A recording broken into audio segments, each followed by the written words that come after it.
Hey there, baseball fans. Nathan Rohde and Shooter Hunt here with the latest episode of Coffee and Curveballs. Shooter, we're both back home now after a couple of weeks on the road. We had the future games, the area code games, but on today's episode, we are going to focus on the future games, talking about some big standouts, and there were a bunch.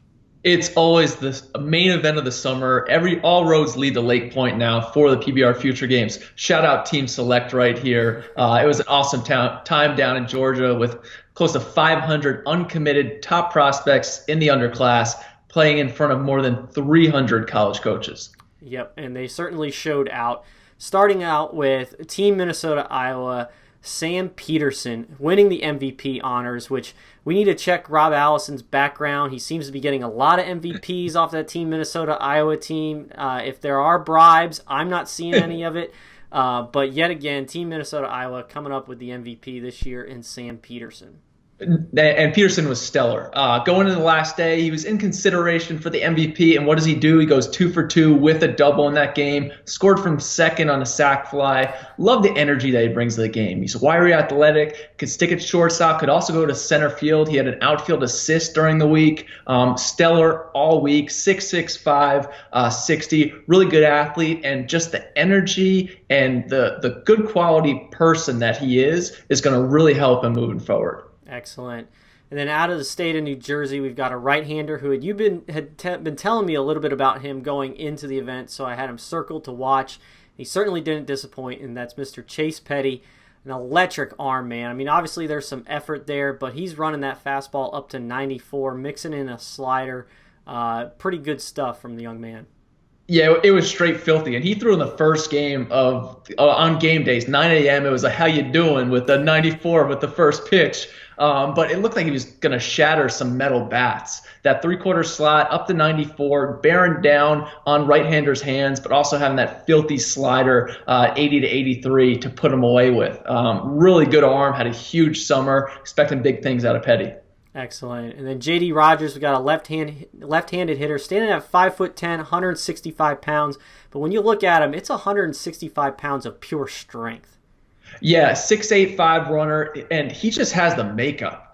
Really confident kid from the left side. When he stepped in the box, he expected to get hits, really ran well in the outfield, can stick in center. Good arm. I think he was up to 90 plus or 90 from positional velo. But more than anything, he expects to do well, and that's what made me really like him. Mm-hmm. And then off of Team Georgia, we have catcher Harry Ford, who not long after the event committed to Georgia Tech. I spent a lot of time in that Georgia dugout watching their games. Fun group of guys, and Harry Ford was charismatic and just electric on the field. Premium defender, big-time arms, got bat speed from the right side of that plate, pop times in that 184 to 194 range.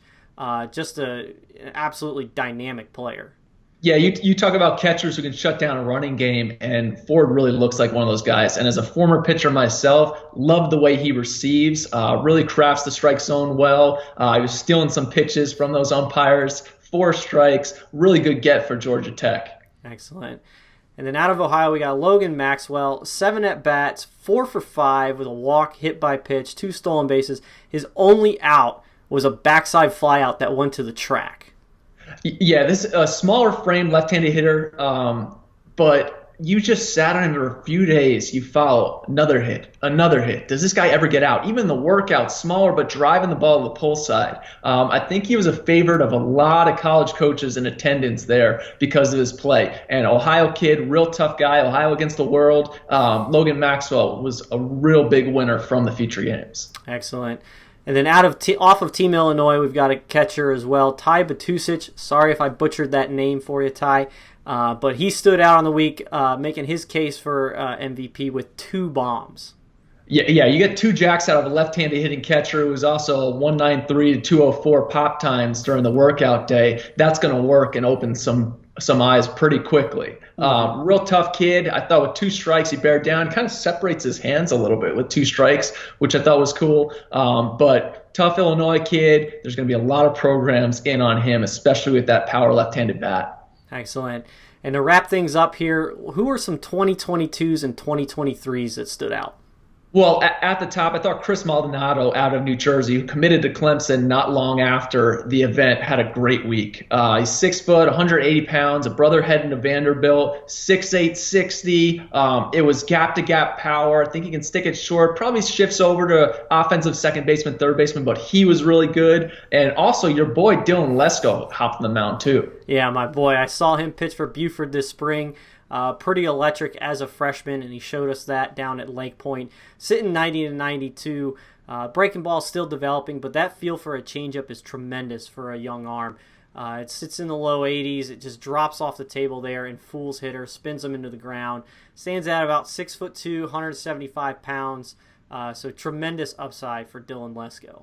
Yeah, and then you got team select kid out of Illinois, Alex Stanwich, an outfielder, potential right-handed pitcher. He committed to Tennessee not too long after the event, was up to 106 on the exit velocity off the tee, which has just showcased his strength, but he also has the speed of 6'8", 60. He was really driving ball, especially on the last day. He had a couple extra base hits. And, oh, yeah, he also struck out the side in his inning of work. Excellent. And then we have Jackson Holliday, who is the nephew of Josh Holliday at Oklahoma State, the head coach there, which means he is the son of former big leaguer and now Oklahoma State assistant Matt Holliday. Really stood out, physically strong kid for his age. And, I mean, was there any doubt being a Holliday that he'd have some feel for hitting? No, and he can really hit. And he is the son of Matt Holliday, but it was one of those things where I didn't want to talk about that because on his own, he really separated himself. At the plate, tracks exceptionally well for his age. Still developing physically at 6 foot, 165, but man, can he track. Driving the ball to all fields, I think he's going to really have a chance to hit in the future. Excellent. And then we got one 2023 to tell you guys about, and that is Thomas White out of Massachusetts.